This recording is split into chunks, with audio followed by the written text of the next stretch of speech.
सास से गालियां सुनते रहोगे और दुखी रहोगे और रोते रहोगे और हाय मेरे साथ ये क्यों हो रहा है, मेरे साथ ये क्यों हो रहा है। जब आप मसरूफ रहोगे ना, इवन आदमी भी जब मसरूफ होगा, उसके गोल्स होंगे, लड़के के गोल्स होंगे, तो हर वक्त हमें ना एक तो दुनिया की हमें बातें नहीं बॉदर करेंगी, हमें फजूल की बातें नहीं बॉदर करेंगी, हमारी ज़िंदगी में टाइम ही नहीं होगा किसी को देखने का, हम मसरूफ ही इतने होंगे। सोचो कि आप सक्सेसफुल हो जाओगे, अपने गोल्स बनाओ और आप सक्सेसफुल हो जाओगे तो फिर क्या होगा, कितना मज़ा आएगा। सोचो इस बात को, इमेजिन करो कि आप सक्सेसफुल हो।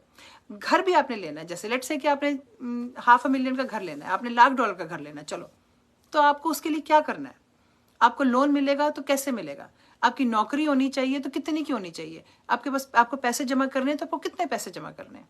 इसी तरह से फिर वो करोगे तो फिर आप $1,00,000 का घर खरीद सकोगे। इसी तरह से आप जिंदगी की हर चीज को प्लानिंग करो और फोकस रहो और उसी तरफ ध्यान दो।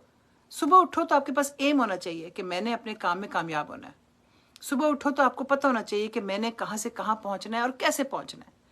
जब आपका इधर ध्यान होगा ना तो आप यकीन करो कि आपकी हर चीज़ बेहतर, आपकी ज़िंदगी बेहतर होगी, आपकी सेहत बेहतर होगी, आपका जहनी हालत बेहतर होगी, आपकी मियाँ बीवी की रिलेशनशिप बेहतर होगी और you will live a good life. भाई पैसे आएंगे, दोनों तरफ से पैसे आएंगे तो घर एक बेहतर ही होगा ना, आपका घर भी बेहतर होगा, आपके घर का रहना सहना भी बेहतर होगा, आपकी एक दूसरे की इज्जत भी बेहतर होगी। मियाँ को भी पता होगा कि भाई अपने पैसे कमाती है, मैं ये बात कह सकता हूँ, इसको ये बात नहीं कह सकता, मैं बिला वजह अपना मुंह खोल के बकवास नहीं कर सकता, ये मुझे छोड़ के भी जा सकती है, ये मुझे दो सुनाए इक्वल फुटिंग पे ही मुझे सुना भी सकती है। तो खामिद भी ध्यान रखेगा, सास को भी पता होगा कि लड़की खुद पैसे, ये भी पैसे कमा के लेके आ रही है और ये मेरे बेटे का घर साथ चला रही है, तो वो भी ध्यान रखेगी कि मैंने इसको क्या कहना और क्या नहीं कहना।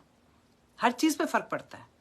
तो लड़कियों वो ज़माना चला गया कि जब हमने नानी दादियों का ज़माना था ना कि 13 साल की उम्र में मेरी पर नानी की शादी 13 साल की उम्र में हो गई थी और फिर उनके खाविंद ने वो 30 साल का उम्र का था और फिर उसने दूसरी शादी भी कर ली। वो 15 साल की बीवी थी, दूसरी नहीं, शायद पहली बीवी 15 साल की थी, दूसरी बीवी 13 साल की थी। जैसे मर्जी वो ट्रीट करे, भाई वो तो आदमी था और बड़ा था, पैसे कमाता था। ये छोटी छोटी उस ज़माने में शादियाँ होती थी, छोटी छोटी लड़कियों की शादी हो जाती थी, उनके 8-8 7-7 बच्चे हो जाते थे। उन बेचारों की क्या औकात थी और क्या हैसियत थी कि उन्होंने क्या बोलना था। अम्मी की स्टेज पे थोड़ी बेहतर हुई, हमारी स्टेज थोड़ी सी बेहतर हुई, लेकिन अब आगे जो है अगली स्टेज जो है वो बेहतर होने की ज़रूरत है।